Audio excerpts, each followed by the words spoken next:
I have a ticket stub in a drawer somewhere from a Journey show, and I could not tell you what year it was, but I could tell you exactly what the air felt like when the piano intro started.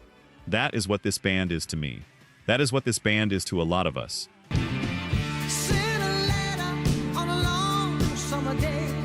And then I started digging into what was happening backstage, behind the harmonies, behind the lighter in the air moments. And I want to be careful how I say this, Became, but this is one of the meanest, longest, most personal series of betrayals in American rock. If I can't believe that someone... Guys getting fired by phone. Guys getting fired by lawyer. One guy who was introduced to the man replacing him and told he was somebody's cousin. 10 of them. Counting down. And the closer we get to number 1, the harder they land. Let's go.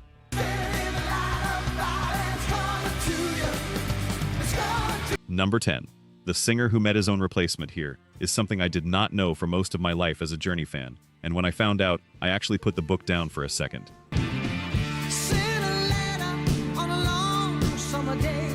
The guy who wrote the words to Wheel in the Sky never sang it on the record. And nobody told him he was about to lose the job. Summer of 1977. Journey is 4 years old and going nowhere commercially. 3 albums of jazzy, progressive, instrumentally brilliant rock that critics respected and radio ignored.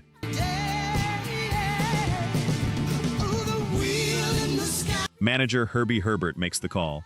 This band needs a face. He brings in a singer named Robert Fleischman. And Fleischman works. He gets in a room with Neil Schon. He takes a poem written by bassist Ross Valerie's wife Diane, pulls one line out of it, Wheel in the Sky, and builds a lyric around it. That song becomes the first Journey single ever to chart.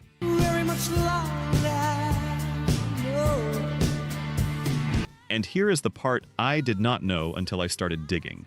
While Fleischman was on the road singing those songs, management already had a tape of another singer, a guy from a band called Alien Project, Steve Perry. So they start bringing Perry around. He's at the side of the stage. He's at a sound check.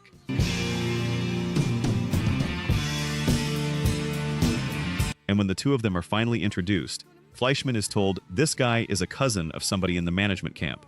Just a relative. Nobody important. He was not a relative. He was the audition. Fleischman was gone by the fall.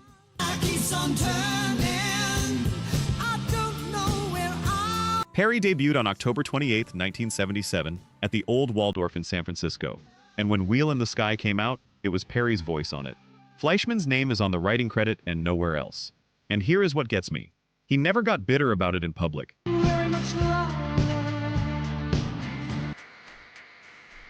He stayed in touch with those guys for decades. But somewhere out there is a man who hears his own words on classic rock radio every single week, sung by somebody else. Some songs don't belong to the person who wrote them, they belong to whoever got to sing them.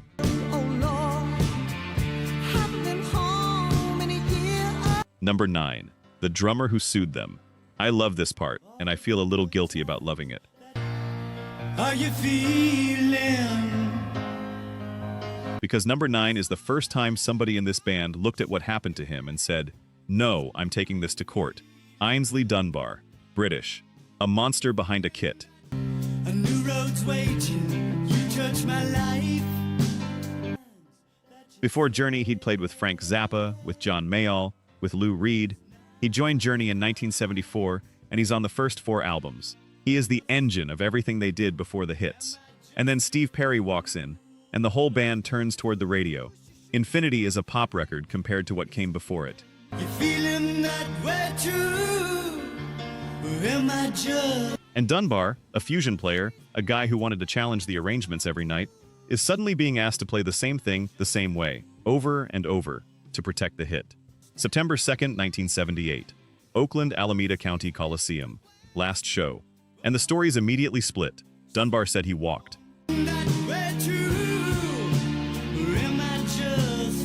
The band said they let him go. Herbie Herbert's version was blunt. Dunbar wasn't a team player, he was out there trying to look great every night. And you know what? He did look great every night. That was sort of the point of him. Then Dunbar did the thing nobody in that camp expected. He sued. And he won. Steve Smith took the drum chair, and Journey became the biggest arena band in America almost immediately after. So the timing looks brutal from the outside, pushed out right as the money arrives. But listen to Dunbar talk about it later. And it isn't about money at all. He talked about what happens to you when the artistic part gets taken away.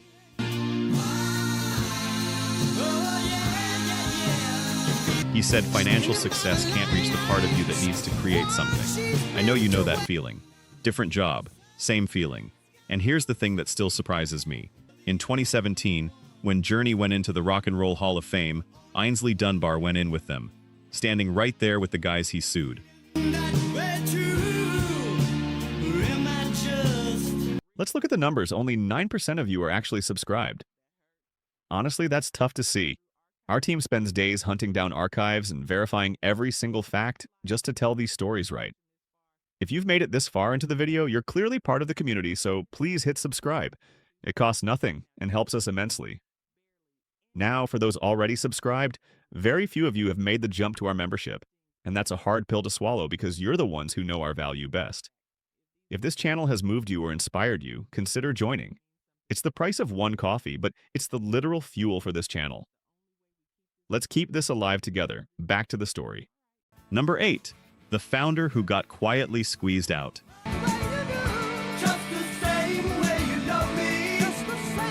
This one doesn't have a villain. That's why it's on the list. Because some betrayals don't have anyone to blame, and those are the ones that sit in your chest a little longer. Gregg Rolie co-founded this band.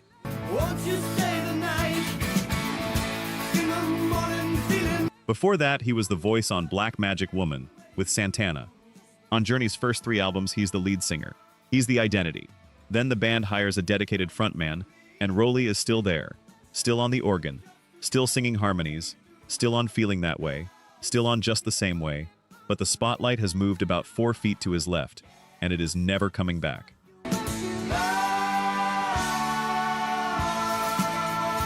By 1980's departure, he's got basically one song where he's out front, on a record by the band he started. And here's what I appreciate about Gregg Rolie. He has never dressed this up. He's said plainly, more than once, that he left because he didn't like his life anymore. Not because he got pushed. Because he was unhappy, he was tired of the road, he wanted a family. But he's also said, in hindsight, that he doesn't think Perry loved having another singer in the band. He's careful about it. He doesn't accuse. He just says what it looked like from where he was standing.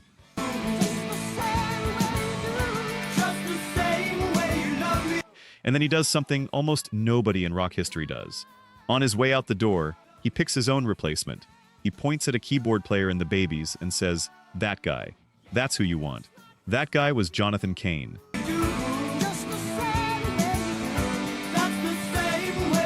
The next album was Escape, 9 times platinum, Don't Stop Believin', Open Arms, Who's Crying Now? The founder handed over the keys and then watched from the driveway while the car he built became the biggest thing on the road.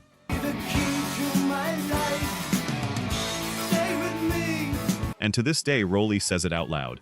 Without Cain's writing, that band doesn't do half of what it did. That is a bigger man than most of us would be. Remember what I told you about 2 guys getting fired twice? We are getting closer to it.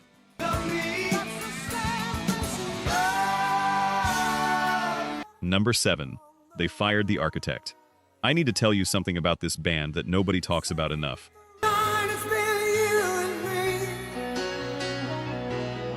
Journey did not start as 5 guys in a garage.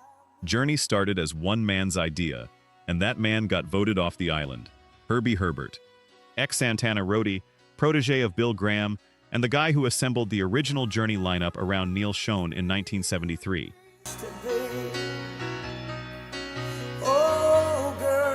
He found Steve Perry. He built the business, Nightmare Productions for the records, Nocturne for the lights and the giant video screens, which basically invented the modern arena show as we know it. He didn't just manage this band, he engineered it. And here is the part I did not expect. I'm forever yours. In 1993, Steve Perry asked for him to be replaced. Personality conflict. 20 years of building this thing, and he's out. Now, I want to be fair here, because Herbert was not a soft man.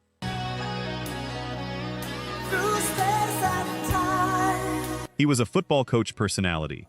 He'd fired Robert Fleischman himself. He said hard things about people in print. If you were in the locker room and you weren't pulling, he told you. But he also set that band up so that when the money came, everybody actually got some of it. That is genuinely rare. That is not how most of these stories go. Here's the twist that gets me.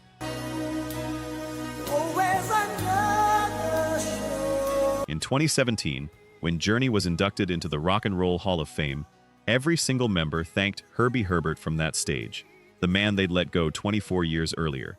And he was watching the band's later legal wars from the outside, and he called it a tragedy.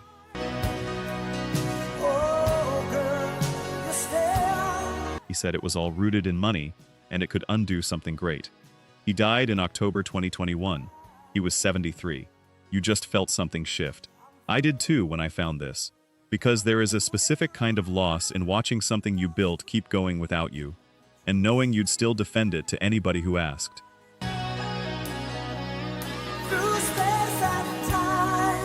Number 6, the rhythm section got erased from their own album.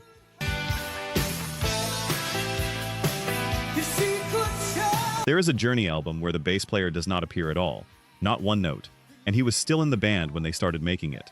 1985. Raised on Radio. Steve Perry has just come off a double platinum solo record. He's producing this one.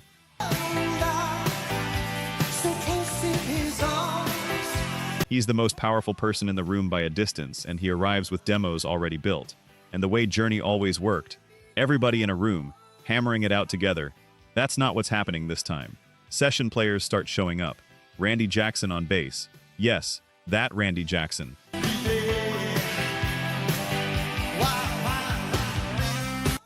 Larry London, a Motown veteran, tracking drums for 2 weeks while the band's actual drummer is standing right there.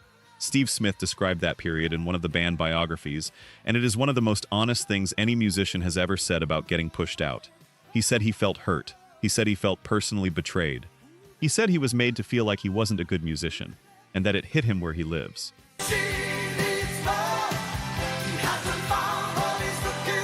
I know you have had a version of this experience, not in a recording studio, but you know what it is to be in a room where the decision about you has already been made, and nobody's said it out loud yet.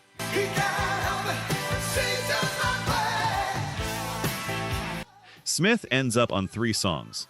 3. Ross Valerie, a founding member, ends up on 0. Herbie Herbert was against the whole thing. It happened anyway.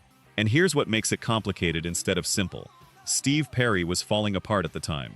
His mother was dying while he made that record.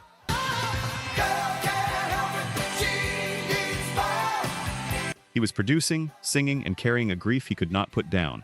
Years later, on VH1, he said if he could do it again, he'd do it differently. I believe him. I also think Ross Valory and Steve Smith get to keep their version of it. Both things are true. That's what makes it hurt.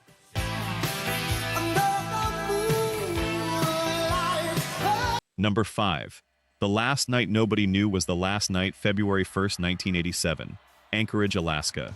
Sullivan Sports Arena.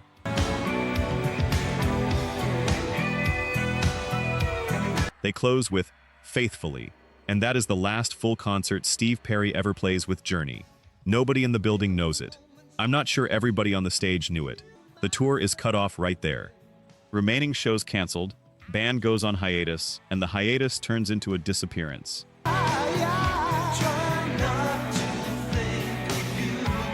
And you have to understand what Perry was carrying. His mother had died during the making of that album. He'd produced it through her illness. He'd fired his own rhythm section. He'd been in the machine for 10 straight years. His own word for the state he was in was toast. Later, he described it as burnout that went so deep it was closer to trauma.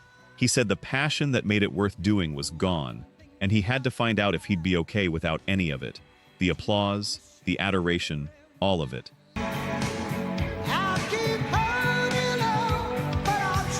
And then he vanished. Years. No records. No shows. Nothing. And here's the part that I find honestly kind of brutal. Sean and Kane did not sit around waiting. They formed Bad English with John Waite, the guy Kane had left behind in the Babies. And in November 1989, they had a #1 single in America with When I See You Smile.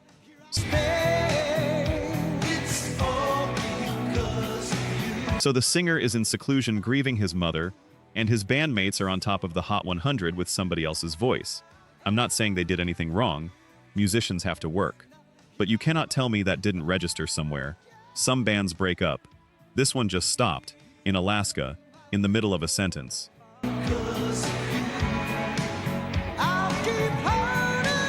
Number 4, the phone message. You know how this one ends? We all know how it ends. Steve Perry doesn't come back. But where it actually broke is one message on an answering machine. And once you know what it said, the whole thing sounds different. There's a bed of gold that shines, waiting. 1996. They reunite. The whole classic lineup, Valerie and Smith welcomed back in. Trial by Fire comes out, goes top 20 in the middle of the alternative rock era, gets a Grammy nomination, 3 charting singles. It works. It genuinely works. All that's left is the tour. And then Steve Perry goes hiking in Hawaii, and something goes wrong in his hip. Degenerative bone condition. If I can't believe that someone... The fix is a full hip replacement, and he does not want it. He tries other things first. The band waits. And I want to be fair to them, because this is the part people skip. They waited roughly 17 months. A comeback album is a window, and that window was closing while they sat there. So they start quietly looking at other singers. You know she's standing by us. And then, January of 1998, Perry gets a message. The message told him to go out and do whatever he wanted, but not to call it Journey. Perry's response to that has never changed in almost 30 years. He said it fractured the stone. He said he was given an ultimatum, and he doesn't respond well to ultimatums.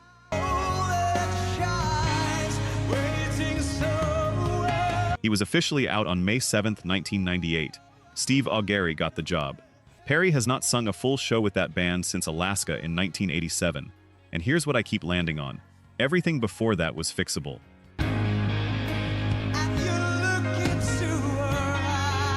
The 1985 firings, they fixed those. They all came back. The 1987 collapse, they fixed that too. They made a great record. That one sentence they couldn't fix. Because the moment somebody tells you the band can continue without you, they've already told you what you are.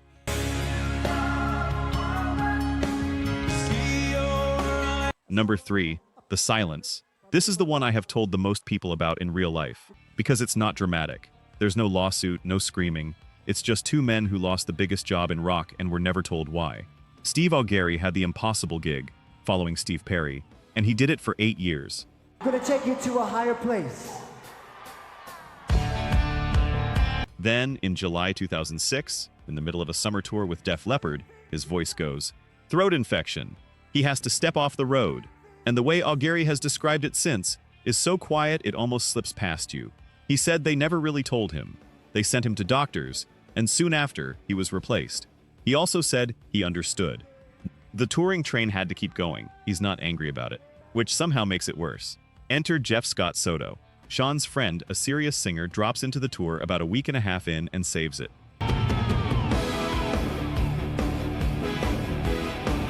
December 19th, 2006. They announce him as the permanent lead singer of Journey. Permanent. That's the word they used. June 12, 2007. He's out. And Soto has said, for years, that he genuinely does not know why. That's the part that gets me. He said if they'd told him his voice wasn't right, if they'd told him he'd offended somebody, if they'd given him any reason at all, he could have made peace with it. He got nothing. And there was legal paperwork involved that limited what he could even say about it.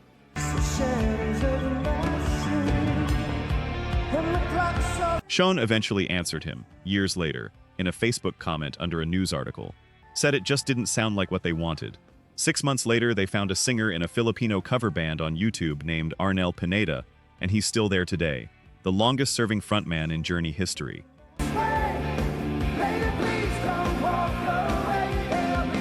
But think about Soto for a second. Named permanent singer of Journey at Christmas. Gone by summer. Answered on social media a decade and a half later. You can be a footnote in something enormous. That is its own particular kind of lonely.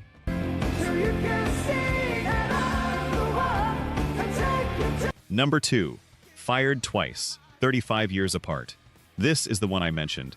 And I told you, you would not believe it.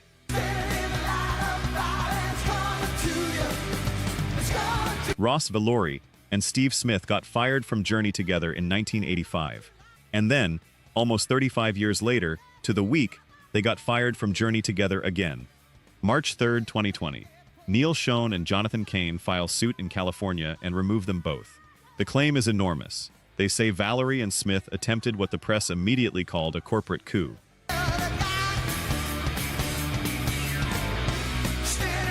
Here's the mechanism, and it's so unglamorous it's almost funny. Nightmare Productions, Herbie Herbert's old company, the one he built in the 70s, has a 3-person board. Kane is president, Sean is secretary, Valori is the third seat. The lawsuit alleged that Valori and Smith convened meetings and voted Kane and Sean out of their own offices, Smith into the presidency, Valori into the secretary's chair.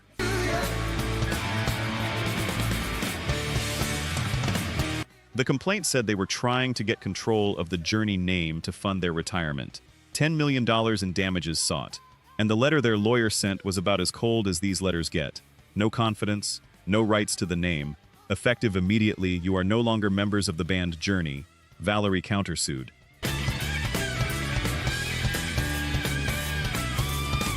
His filing went digging into paperwork from 1985 and 1994 and 1998, arguing the whole chain of who owns that name had been misread, which means the trademark deal that got signed in the same year Steve Perry fired those two men was still the thing being fought over 35 years later. Same year, same two guys, different weapon.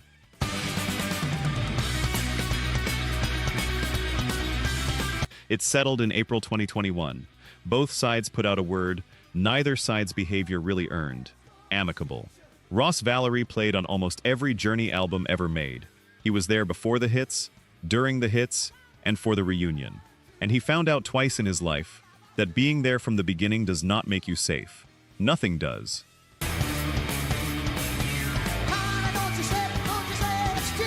Number 1. The two men who built it, and the war they fought anyway. Neil Sean and Jonathan Cain are the reason Journey still exists.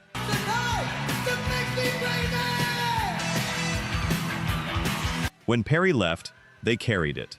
They found the singers, they held the name, they kept the machine running for a quarter of a century. And then they spent years suing each other. October 2022. Sean sues Cain in California. The claim, he's being blocked from a corporate American Express account with millions of Journey dollars running through it. Cain's response in January 2023 is not gentle.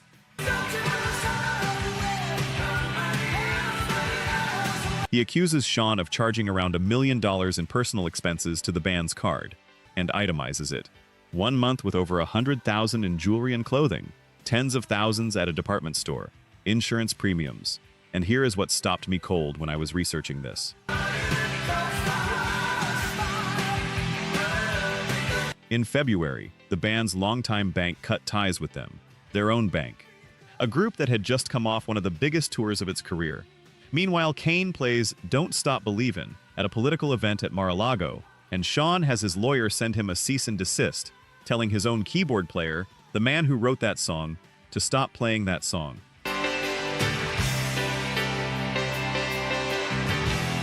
The letter argued Journey isn't political and shouldn't be, and that this was damaging the brand. Cain fired back in the press that Sean had been damaging the brand for years. July 2024, Cain files again, this time in Delaware, over the touring company they co-own 50-50.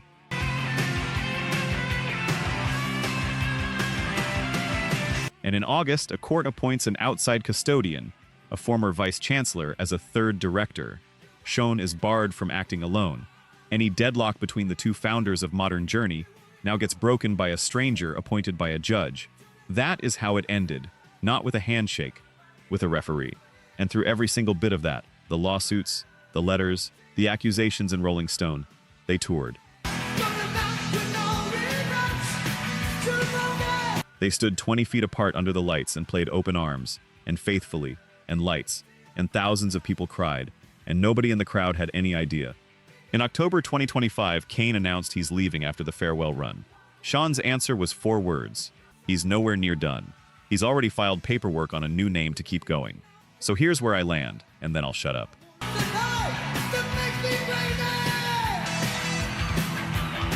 Journey has been trying to end Journey for 50 years. Firings, lawsuits, coups, ultimatums, silence. And it never worked, because the songs got out. The songs got into cars and bedrooms and gymnasiums and funerals, and they belong to us now, and there is no board meeting on earth that can take them back. The band betrayed itself over and over. The music never betrayed anybody,